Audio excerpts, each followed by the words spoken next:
अस्सलाम वालेकुम वरहमतुल्लाहि वबरकातुहू। मेरे प्यारे प्यारे व्यूवर्स, आप सब खैर वाफ़ियत से होंगे, उम्मीद करती हूँ। मैं भी खैर वाफ़ियत से हूँ, अल्लाह रब्बुल इज़्ज़त के फ़ज़ल व करम से। और आज रमज़ान शरीफ का पहला जुम्मा है और आप सबको रमज़ान शरीफ का पहला जुम्मा मुबारक हो। और अल्लाह ताला हम सब को नेक अमल करने की तौफीक नसीब अता फ़रमाए और हम सब के गुनाह मग़फ़िरत हो जाए और हम सब को सही मायनों में अपने दीन इस्लाम के टुवर्ड्स मोहब्बत करने वाले और अपने अल्लाह रब्बुल इज़्ज़त से मोहब्बत करने वाले और नबी पाक सल्लल्लाहु अलैहि वसल्लम से मोहब्बत करने वालों में से बनाए और हमें उन लोगों में से ना बनाए जो नाम हो, शोहरत हो, इज़्ज़त हो, पैसा हो, रुपया हो, सब कुछ हो, लेकिन अल्लाह के नाफरमान हो और अल्लाह उनसे नापसंद फरमाते हो, तो हमें वैसे लोगों में ना ही शुमार करे और अल्लाह ताला हमें वैसा ना भी बनाए। और अल्लाह ताला हमें बस ये दुनिया जो है ये आखिरत कामयाब और आखिरत कामयाब और ये दुनिया हमारे लिए आसान कर दे। और बस हम सब के दिलों में ढेर सारे अल्लाह का खौफ और अल्लाह की फ़िक्र और आखिरत के दिन की फ़िक्र और मौत की फ़िक्र और कब्र की फ़िक्र ज़रूर हमारे दिल में पैदा हो जाए और हम सबको हलाल रोज़ी रोटी खाने वालों में से बनाए और हराम के शर से बचाए और हम सबको ग़ैबत के शर से बचाए और हम सबको तहमत लगाने वालों के शर से बचाए और हम सबको अल्लाह रब्बुल इज़्ज़त नेक नेक अमल करने की तौफीक नसीब अता फ़रमाए। आमीन या रब्बुल आलमीन या अरहमर राहिमीन। और उसके साथ साथ व्यूअर्स में ये कहना चाह रही हूँ, आज मौसम बहुत ही खुशगवार है और मैंने सोचा था कि रमज़ान शरीफ के दिनों में मतलब लोग कितने फ़ुज़ूल खर्चे करते हैं, है ना। मतलब कुछ लोग तो साल भर करते हैं, अब कुछ लोग रमज़ान शरीफ में बहुत ज़्यादा इफ्तारी के टाइम, सहरी के टाइम बहुत टेबल सजाते हैं और बहुत दस्तरखान सजाते हैं। फिर ये सब कुछ करने से कुछ लोगों को फिर इन पे रिश्क होते होंगे, तो रिश्क होने वाली तो कोई बात ही नहीं है इन चीज़ों को लेके, लेकिन कुछ लोग ऐसे होंगे तो इसीलिए ज़्यादा दिखावा नहीं करना चाहिए।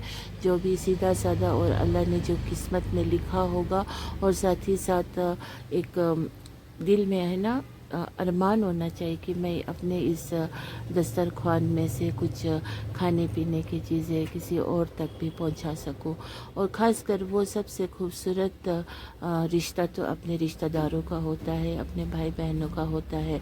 और रिश्तेदार मतलब अपने चाचा को, अपने फूफी को, मासी को, मामू को, इस तरह से जो भी जितने भी रिश्तेदार के नाम हैं अल्लाह ने इस दुनिया में बनाए हैं वो बहुत बेशकीमती होते हैं। लेकिन आज इन सब चीज़ों में कुछ वो रंगत ही नहीं रही है, कोई किसी को पूछता ही नहीं है। जब माँ बाप ही औलाद को नहीं पूछते हैं तो बाकी तो दूर की बात है। और कुछ लोग ऐसे होते हैं जो अपने बच्चे को अपना समझते हैं और अपने बच्चे की बीवी को या फिर भी अपने बेटी के दामाद शौहर को पराया समझते हैं। ऐसे भी होते हैं इस दुनिया में, लेकिन अल्लाह ताला उन सब को हिदायत नसीब करे। और दिल नरम होना चाहिए, जो अपने लिए पसंद हो वो औरों के लिए भी सोचना, ये बहुत ज़रूरी बात है। तो इसीलिए सोचिए दूसरों के लिए भी। और बस क्या कहूँ, कहने के लिए तो बहुत सारी बातें हैं। आप लोगों से तो मैं इस तरह की बातें थोड़ी करती रहती हूँ। जब से मैं यूट्यूब में हूँ तो फिर शायद मुझे बहुत लोग बहुत सालों से नहीं देखे हो, उन्होंने भी मुझे देखे होंगे। या फिर जो लोग मुझसे बात करना चाह रहे थे नहीं कर पा रहे होंगे, आज उनको मेरी आवाज़ सुनाई देती होंगे तो उनको खुश भी आता होगा। और बहुत सारे ऐसे भी लोग हैं जो मेरे वीडियो को सब्सक्राइब भी नहीं करते होंगे और देखते भी होंगे, लेकिन गुस्सा भी आता होगा। और वो तो खासकर कुछ लोग तो है जो अपने सो कॉल्ड, उनको तो बहुत ज़्यादा गुस्सा आता होगा कि ये कैसे मतलब है ना, मतलब रोज़ इसके बातें सुनने को मिल रहे हैं, क्योंकि मेरी बात उनको पिंच ज़रूर होता है इसी वजह से।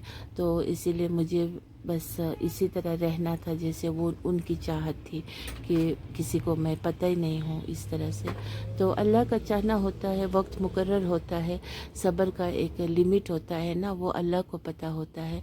तो इंसान सब्र करते हैं इस चीज़ को मतलब यकीन करते हुए कि एक दिन मेरा सब्र का फल ज़रूर मिलेगा। और अल्लाह को पता है वो आलिमुल गायब है, तो फिर वो बंदे का सब्र का फल का जब वो इंतज़ार करता है, फिर अल्लाह रब्बुल इज़्ज़त को लगता है कि हाँ इसने मुझ पे यकीन किया, इसके दिल में ईमान था, फिर एक दिन वो सब्र का फल भी मिल जाता है। और जो लोग जुल्म करते हुए हैं ना, उनको भी अल्लाह रब्बुल इज़्ज़त उन पे लाठी ज़रूर पड़ते हैं। और कुछ लोग हैं अभी वो लोग बहुत फुतक रहे हैं, तो फुतकने की ज़रूरत नहीं है, उन पे लाठी ज़रूर पड़ेंगे अल्लाह की तरफ से। तो बाकी तो इंशाअल्लाह रहमान देखिए, आज मैं अपना पकवान इकबाल साहब ने अभी बहुत उम्दा गोश्त लाए हैं, तो वो अभी बाज़ार गए थे सुबह, तो फिर बोलने लगे कि मीट वाले के पास बहुत अच्छा मीट था, तो फिर मैंने लाया। अब मैं सोच रही हूँ कि इसका मैं चाप बनाऊँ। देखिए ना मीट कितना बढ़िया है, बहुत ही बढ़िया गोश्त, एकदम इसको एक सीटी भी नहीं देना पड़ेगा, बहुत ही मज़ेदार वाले गोश्त लेके आए हैं। और साथ ही साथ मेरा यहाँ पे चिकन है, जो फरहीन जान की फरमाइश है, इसको रोस्ट करके बोला इसके अंदर स्टफिंग डाल के, जैसे हम डक को बनाते हैं ना, बतुख को भी मैं इसी तरह बनाती हूँ। इसके अंदर स्टफिंग डाल के फिर पैर वैर को बांध के फिर अच्छी तरह से इसको बाहर से मैरिनेट करके फिर थोड़ा रेस्ट पे रखूँगी, फिर इंशाल्लाह देखूँगी। कल परसों भी बनाया था मैंने, तो आज एक और बनाऊँगी। सोचा तो था 2 बनाएंगे, लेकिन फिर सोचा नहीं एक ही बनाएंगे। तो फ़िलहाल मेरे पास अभी गोश्त आए हुए हैं, अभी फिर साग सब्ज़ी प्याज व्याज सब आ जाएंगे, फिर उन सब के साथ मैं क्या पकवान बनाऊँगी फिर आप लोगों के साथ शेयर ज़रूर करूँगी। और बस सब लोग खुश रहिए, मुस्कुराते रहिए, और बस दिल साफ़ रखिए, और सब से मिलजुल के रहिए। एक मोहब्बत, एक होता है ना इंसानियत, वो पैदा कीजिए। बाकी रोज़ा रख के कुछ फ़ायदा नहीं है अगर आपके दिल में हसद होगी ना हो, बखस हो, और आप ग़ीबत करते रहो, छोटी सी भी ग़ीबत हो मत कीजिए। मैं तो ये बात कहती हूँ आप लोगों को, और मुझे कोई सामने मिला उसके अंदर कुछ ऐसी खामी नज़र आती है तो मैं सामने ही बोल देती हूँ प्यार से, पीठ पीछे मैं किसी की बुराई नहीं करती हूँ। अलबत्ता मैंने सुना बहुत कुछ कि पीठ पीछे बात करने वालों के बात, मेरी भी पीठ पीछे बहुत सारी बातें किए हुए हैं, लेकिन थोड़ी देर के लिए मुझे बहुत ज़्यादा फील हुआ, लेकिन उसी वक़्त मुझे उसी पे तरस आया जिसने हमारी पीठ पीछे बात की, उस पे ही तरस आया। क्योंकि इंसान अनेक अमल तो बहुत ही कम शम ही कर पाते हैं, और उसने थोड़ी बहुत जो किए भी होंगे वो भी हम को भेज दिया, क्योंकि वो सब बातें झूठ मूठ का, किसी को तोहमत, किसी को मतलब बुरा भला कहना ही एक बहुत ही बुरी बात होती है। तो इसीलिए अल्लाह ने उसको बहुत सज़ा भी दे के रखे हैं इसी दुनिया में, ये भी सुना, और बहुत ही बुरे हाल में है ये भी सुना। तो ये सब अल्लाह की तरफ से होते हैं। फिर भी मेरे दिल में दुख है, अल्लाह ताला उसको हिदायत भी करे, और उसके घर में अल्लाह ताला बस अच्छा ही हो जाए। क्योंकि मैं ऐसा दूसरों को बुरा और बदला लूँ, बुरा सोचूं, नहीं कर सकती हूँ, मैं बचपन से ऐसी थी। तो बने रहिए मेरे वीडियो के साथ, इंशाल्लाह मिलती हूँ थोड़ी देर के बाद। और मेरे वीडियो, मेरे ब्लॉग को शेयर कीजिए, और सब्सक्राइब भी कीजिए, और कमेंट्स भी कीजिए, जो भी कीजिए आप लोगों का दिल खोल के आप लोग कुछ भी बोलिए, मुझे ज़रा बराबर का भी फ़र्क नहीं पड़ेगा। क्योंकि अगर अच्छा कमेंट्स आएंगे तो ज़रूर मुझे बहुत ज़्यादा खुशी मिलेंगे, और अल्लाह रब्बुल इज़्ज़त आप लोगों को बहुत ज़्यादा वो भी अजर भी देंगे। और मैं तो दुआ करती रहती हूँ पूरी मुसलमान उम्मत के लिए, और खुसूसी दुआ भी करूँगी।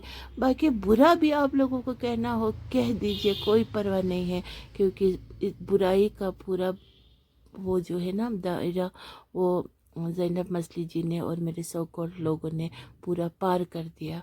और साथ ही साथ अहमद से, हुसैन से जो घर पेट गया है, जो कहते हैं ना, क्या कहते हैं उसको, घर के ऊपर से वो गया है, इकलौता लड़का होने के बावजूद भी वो क्या कहते हैं उसको, घर जॉय बन के गए हैं, जिस घर में लड़कों की कमी भी नहीं है, तो उस घर में वो गए हुए हैं।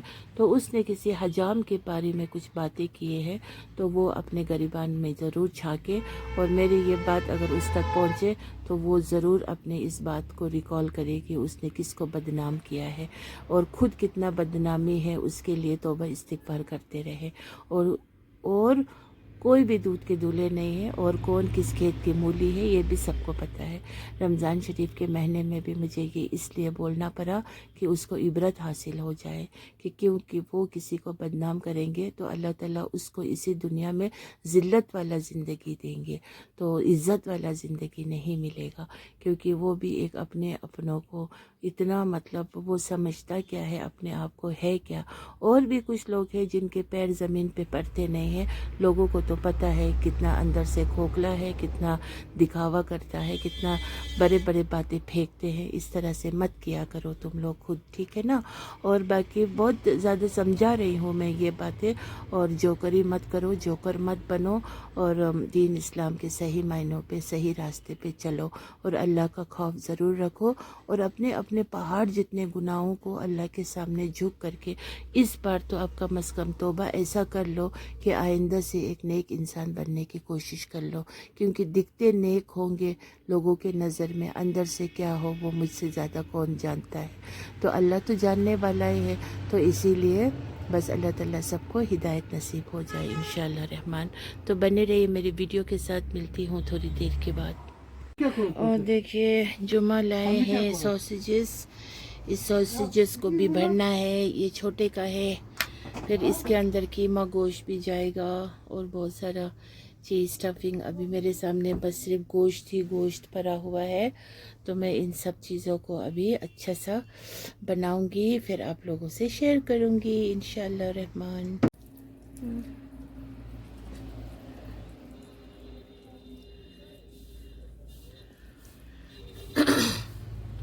اسٹیم ہو گیا، اب میں نے اس کو مسالہ لگا دیا، اب اس کو اوون میں ہم گریل کریں گے، پھر اس کے بعد اس کا مزہ آئے گا افطاری میں انشاءاللہ الرحمن۔ جمعہ مبارک بھی ہے، رمضان شریف بھی ہے، تو دل سے محبت سے پکوان بنائیے مزے مزے والا، اور بہت اچھا لگتا ہے۔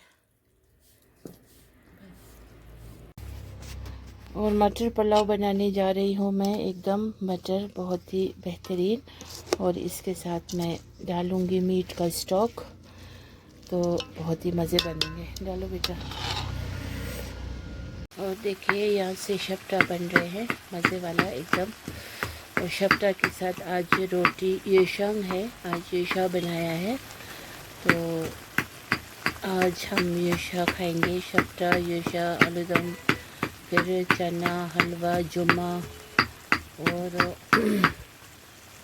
کھانے میں ہوگا پلاؤ، مٹر پلاؤ چکن کا، اور چکن روسٹ، وہ سب کچھ۔ واو ماشاءاللہ سبحان اللہ۔ دیکھیے ویورز، ہمارا سوسیج ہم نے بھر لیا، میٹ اس کے اندر میٹ کا قیمہ بھرا ہوتا ہے، پھر مسالہ جو بھی اپنا اس کا خاص مسالہ ہوتا ہے، تو وہی سب کچھ ڈال کے اس کو بھرنے میں بہت ہمیں محنت لگی، تو مجھے شوٹ کرنا تھا لیکن میں شوٹ نہیں کر پائی، کیونکہ ہم دو ماں بیٹی اس بیزی تھے، تو شوٹ کرنے والا ہم بھول گئے در حقیقت سچ میں۔ تو شکر الحمدللہ، دیکھیے اتنا اچھا سوسیز بھر کے جمعہ بھر کے تیار ہو گئے۔ اب اس کو ہمیں بوائل میں ڈالنا ہے، بوائل ہونے کے بعد پھر اس کو پیسز میں کاٹ کے پھر فرائی کر کے، پھر لال چٹنی، اخروٹ والی چٹنی، یا پھر جیسا بھی آپ کو کھانا ہو، فرائی کرنے کے بعد بہت ہی مزے بن جائیں گے۔ اور اس کو بنانے کا طریقہ یہ ہے پائپ ہے نا، تو کشمیری لوگ تو اس کو الٹا کر کے اندر سب اس کا چربی بھر کے پھر الٹا کر کے رکھتے ہیں نا بیچنے کے لیے، ہم لا کے اس کا الٹا کو سیدھا ہم کرتے ہیں، پھر سے سیدھا کر کے پھر اس میں چھوٹے چھوٹے کچھ ہوتے ہیں گدود ٹائپ کے، وہ سب ہم نکال کے صاف شفاف دھو کے پھر جو اچھا والا چربی ہے پھر ہم وہ رکھتے ہیں، پورا چکنا نہیں کرتے ہیں اس کو۔ پھر اس کے ساتھ جو اپنا میٹ کوٹا ہوا مشرن ہے، میں نے تو اس میں لگ بھگ 2 کلو میٹ قیمہ، اور اس کے ساتھ میں نے تھوڑی سی کلیجی ایڈ کی، اور اس کے ساتھ میں نے بوائلڈ رائس، 2 کلو میٹ میں نے 1 پاؤ بوائلڈ رائس ایڈ کیا، پھر اس کے ساتھ مسالہ سواد انوسار اپنا جو بھی ہمارا کانٹیننٹل ڈش میں پڑتا ہے وہ سب کچھ، پھر اس کے بعد پھر اس کو ہم نے بھرنا شروع کیا، پائپ کے ذریعے سے ہم نے اس کو بھرا، پھر ابھی یہ رو ہے، اب اس کو ابھی ہم پکائیں گے، اس کو ہم दो सीटी देंगे, 2 सीटी में ये पक जाएंगे। फिर टेस्ट करने का अपना फिर तरीका होता है, पका कि नहीं, टूथपिक से इस तरह इसको वो सुराख करना होता है। अगर इजीली से सुराख हो गया तो फिर ये पक गया। फिर उसके बाद ठंडा होने देंगे, फिर उसके बाद फ्राई करके खाएंगे। और देखिए मेरी बेटी ने तब तक एकदम मज़े मज़े ये शा बना के लाए। और ये है नमकीन, एकदम नरम, ओह ओह इतना सॉफ्ट। और ये है मीठा, वाह ये स्वीट, ये एक अलग बनाया है इसने। तो ये इस तरह से। और एक छोटा सा बनाया है इच्चू बेटा के लिए, अपने बेटे के लिए छोटा सा बनाया है। देखिए ये मीठा वाला और ये नमकीन वाला, माशाल्लाह माशाल्लाह। एंड बनाने वाला यहाँ पे मेरी प्यारी प्यारी सी जिगर, मेरा ठहरो, माशाल्लाह माशाल्लाह। अभी हमारा सब अभी इफ्तारी यहाँ पे सजेंगे, लेकिन उस दौरान तो मैं वीडियो नहीं उठा पाऊँगी। अभी गुमा बाकी है, फ्राई करना बहुत काम है। अब ये वीडियो कंटिन्यू रहेगा।